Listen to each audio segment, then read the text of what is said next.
Good evening. This is Working in Saudi 101 for Dummies. We're moving along now. This is episode 17. This is Mr. M, and we're discussing in part B of this video, number 17, the Richard H. case. Again, all the songs are dedicated not to the FCO for their slackness. And again, please send any emails to me, kabsa.anzi@gmail.com. And again, Richard is still relying on his friends. We keep assisting him, but you know, it's many months now. So the British Embassy, why not contact Rich, yeah? One of you guys in London, one of you guys in Cairo or Riyadh, you know, maybe there's a sweeper's job for him. He actually is a small pump repairman. Because he was a policeman, maybe there's some security work for him, and I can guarantee that, you know, he won't nick anything, and he looks the part, you know. But then again, he's just from a poor Cornish farmer's background, so you know, British Embassy, you know, Rich, that's what we'll do. Yeah, okay. Now we're continuing on about some aspects. Now again, does Richard, we're going to take this up again, we did it in part A, does Richard have a cause for action?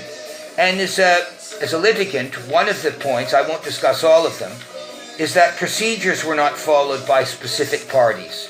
That's obvious with all of his people that he could take action against, with the Ministry of the Interior in Saudi, with SPSP, his employer in Saudi, and the FCO in the UK. And as we said, FCO payment pretty derisory. So I'd be hoping SPSP and Ministry of Information, he might be able to claim something back on his life. And I've never really talked about what's happened to him, but, you know, emotionally, you know, we're talking about, we've been talking about financial and detention, but what it's done emotionally is a lot to him. Okay, in 19 November 2006, Mirella Frostrop, you've seen her on British TV, said, "Who would you trust to get you out of jail?" It was discussing some matters on the FCO, and she said, "If the FCO is diplomatically prevented from helping us when we are in trouble, then our government needs to think of an alternative." And she suggested an alternative in this article. And this was over 14 years ago. She suggested attaching a non-governmental organization to each British embassy, an independent body that could offer independent advice, and then what she says, roll up its sleeves and get its hands dirty. I don't know whatever happened to those suggestions. Now, I'll just explain a little bit about if Richard was a civil servant and this happened to him. If Richard was ill now, or if he was detained but not on a charge, and he worked in the UK civil service, the Home Civil Service, here's what he would get. In the FCO, he would earn more and get more perks. He would get, if he was off sick, 100% of his salary for 6 months. The next 6 months, he would take home 50% of his leave. Also, his pension rights and other things would build up, and his line manager would visit him regularly to check on his health. So if he was at the MOD, if he was at DWP, his line manager would visit him at least monthly, and medical checks, etc., of course. Now, here's some figures from 2019. Senior staff at the FCO make from 90,000 to 120,000 as base pay, not perks. And junior staff, they do start in the mid-20 range, that's right, but they can make up to 118. What the FCO say are senior staff and junior staff levels, and those were the payments for 2019. And of course, for all those people that work as civil servants in the FCO and the embassies, they'll get free housing, free education for their kids, free flights, free entertainment expenses, free. But nothing for Richard. No, we can't help Richard, no. Okay, Now, people have asked me regularly the last week, give a case roundup. So I'll do this. It's a bit boring because other people have got it, but here's what it is. First, I have to dedicate to somebody who's written into us, and he wants his name mentioned. It's a Mr. Lance de Belton of Roundwood, County Wicklow in the Republic of Ireland. He's really quite concerned about this, and he's a well-experienced man and one who's been very involved in the give and take of life. Now, here's Richard's case roundup in a nutshell, so please listen carefully to this. In October 2018, he was driving with a Saudi chap, and then they parked.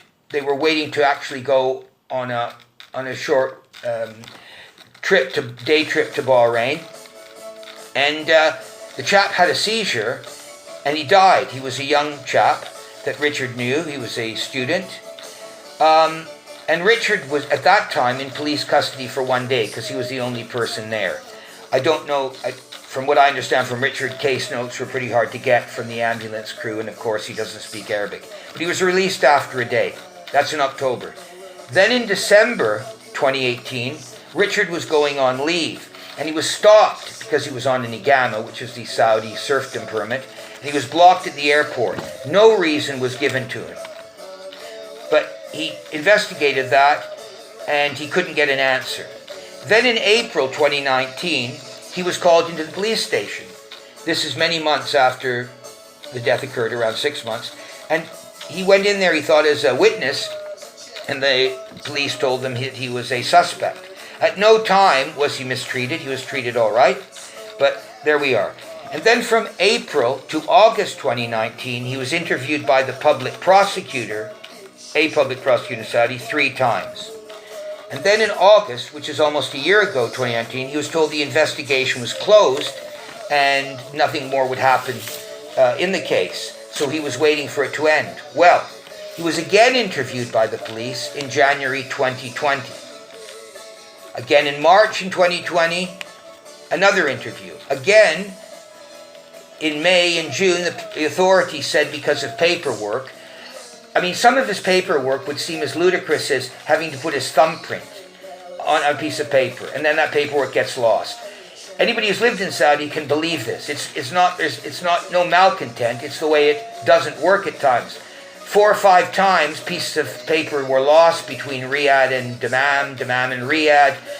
Then it's trying to find the policeman who's on duty, and then when he's on duty, if he's compos mentis, it's the whole thing, you know.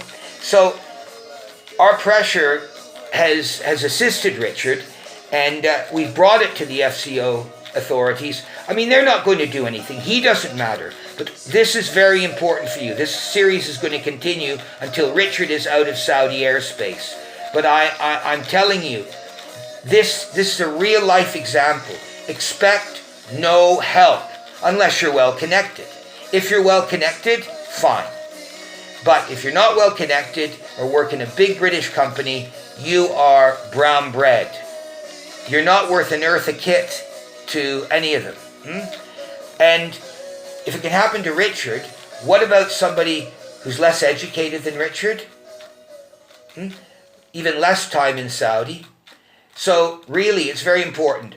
Another video will come out next week. Again, we're going to go back next week to working in Saudi. This will be for general expats, not just British expats. So thank you again. And remember, free Richard H. There we are. British Embassy gives a job. Give Richard any job. He's ready to work. And he's got a solid work record. And the next is, write in if you want again to cabsa.anzi@gmail.com. Now about the video. 2 people have commented that we shouldn't have the background music. But I don't want to deny the FCO the chance for them to hear music. We try to get it better, to make them think about poor old Richard. Again, one last comment from someone was, someone was mentioning to me they're from a recent ascendant state to the EU, of course Britain's out of the EU, and I was mentioning how the passport isn't worth much. And they went, well, how can it? It's a British passport. Because he had an East European passport. I said, hey, hold on that. It's a British Adesh passport. And this is no insult on the people in Dhaka or Chittagong or Cox's Bazar. So remember, free Richard. We're going to free him. We're going to work on it. And this summer, our progress may take us all the way down to London. Okay? Thank you very much. Bye. Mr. M, bye-bye. Free Richard.